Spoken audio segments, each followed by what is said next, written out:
The night was thick with an impenetrable fog as Detective Sarah Lawson navigated the winding roads leading to the old Whitmore Mansion, a place whispered about in hushed tones and late-night tales. The call had come in just past midnight. Another disappearance, the latest in a string of 12. The locals had an ominous nickname for it, the Whitmore Affair. The victims were never found, only traces of blood and belongings scattered around like eerie breadcrumbs. Approaching the gates, Sarah felt a chill that had nothing to do with the cold. The mansion loomed like a grotesque sentinel, its windows darkened, its walls weathered by centuries of neglect. She pushed open the iron gates, the creak sounding like the wail of lost souls. Inside, she found a landscape frozen in faded grandeur, antique furniture covered in thick layers of dust, portraits of long-dead Whitmores staring with hollow eyes. Her flashlight cut through the darkness, revealing a winding staircase leading to the upper floors and a narrow hallway that seemed to go on forever. Sarah decided to start her search upstairs.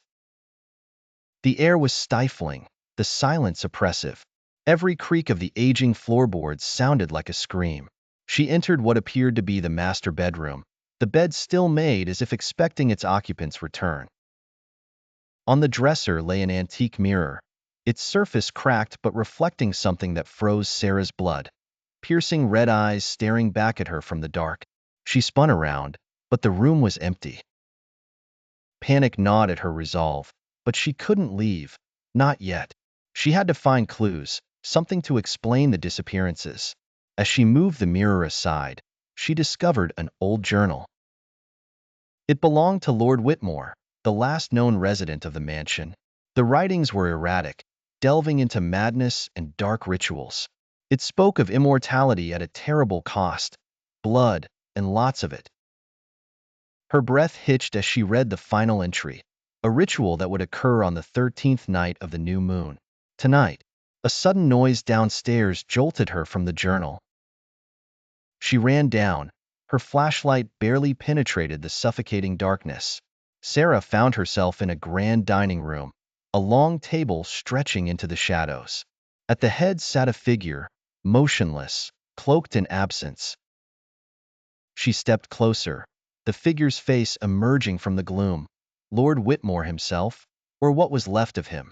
His skin was ghastly pale, his eyes burning with an unnatural light.